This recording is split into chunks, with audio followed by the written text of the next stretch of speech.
আল্লাহু আল্লাহু তুমি জানলে জালালুহু, শেষ করা তো যায় না গে তোমার গুণগান। আসসালামু আলাইকুম ওয়া রাহমাতুল্লাহি ওয়া বারাকাতুহু। কেমন আছো আপুরা ভাইরা সবাই?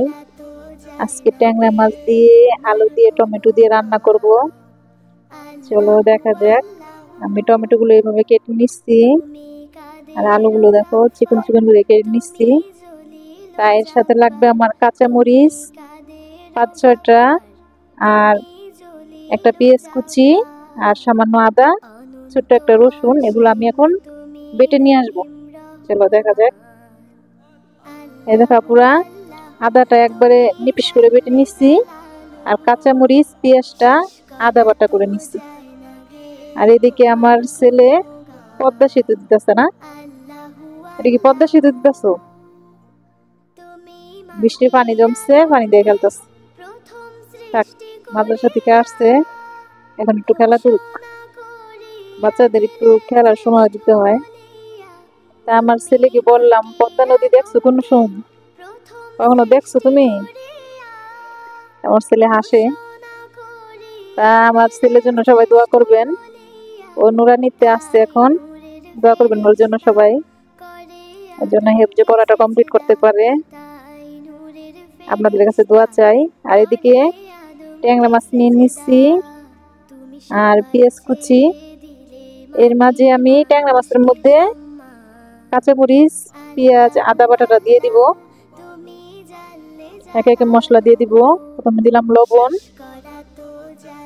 তারপর দিব হলুদ, হলুদের গুঁড়া, ধনিয়ার গুঁড়া, শুকনা মরিচের গুঁড়া। যে যেরকম ঝাল খাওয়া পছন্দ করেন, যার যার পছন্দ অনুযায়ী দিবেন।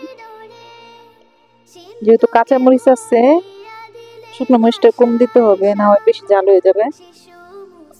আর টমেটো তরকারি একটু ঝাল না হলে ভালো লাগবে না, মিষ্টি মিষ্টি লাগবে। এখন আমি এই মশলাগুলো মাছের সাথে মাখিয়ে নিব। এবার চলুন রান্না করে যাওয়া যাক। প্রথমে কড়াইটা বসিয়ে দিলাম, কড়াইতে তেল দিয়ে দিব, পরে দিয়ে দিব পেঁয়াজ কুচি। বিসমিল্লাহির রহমানির রহিম। পেঁয়াজটা একটু লাল করে ভেজে নিব আপুরা। পেঁয়াজ ভাজা হয়ে গেছে দেখো। এখন এর মধ্যে আমি মশলা মাখানো মাছটা ঢেলে দিব।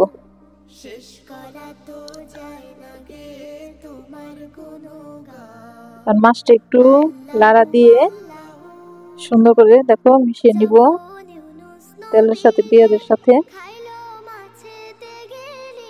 আর এই মাছটা কষানোর জন্য অল্প একটু পানি দিব।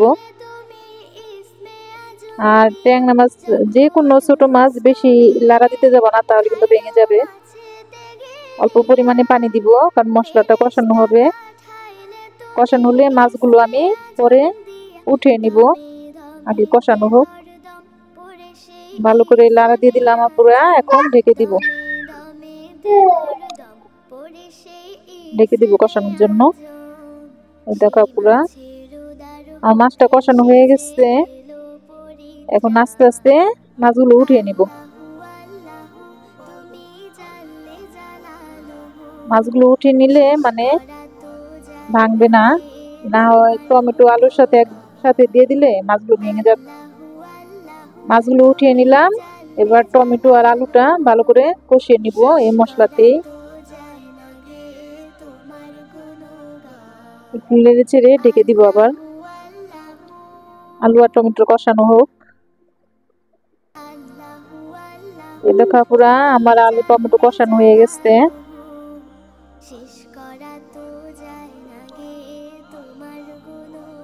এভাবে বাড়িতে রান্না করে খেয়ে দেখবা, অনেক ভালো লাগে। আর একটু ঢেকে দিব। এরপর যে আমার মশলাটা কষানো হয়ে গেছে পুরা, দেখো মশলা থেকে তেল ছেড়ে দিচ্ছে। এবার আমি পানি দিয়ে দিব। আমাদের ময়মনসিংহ অঞ্চলে বলে মৌ, ঝোল দেওয়াকে বলে মৌ। মৌ দিচ্ছি। যে যতটুকু ঝোল ঝোল রাখবা অতটুকু দিবা, কিন্তু আমি ঝোল বেশি রাখবো না, তরকারিটা মাখা মাখা হবে। আমার ছোট ছেলে আমার কথা শুনে হাসে। এবার ঢেকে দিব পুরা। এই দেখো তরকারিটা বলক চলে আসছে, এটাকে বলে পাগর। পাগর উঠছে তরকারির। এখন মাছগুলো দিয়ে দিব, ময়মনসিংহ অঞ্চলে বলে পাগর। মাছগুলা পুরো দিয়ে দিব এর মাঝে। এখন লাড়া দিয়ে দিব একটু হালকা, দেখো ঢেকে দিলাম। এই দেখো পুরা মাশাআল্লাহ তরকারি কালারটা এরকম হয়েছে, অনেক সুন্দর হয়েছে কালারটা। আমার ভিডিওটা ভালো লেগে থাকলে আমার চ্যানেলটাকে সাবস্ক্রাইব করে রাখবা, আর একটা লাইক কমেন্ট শেয়ার করতে ভুলবা না। আর পুরা ভিডিওটা আজকে এই পর্যন্তই। আসসালামু আলাইকুম ওয়া রাহমাতুল্লাহি ওয়া বারাকাতুহু। আল্লাহ হাফেজ।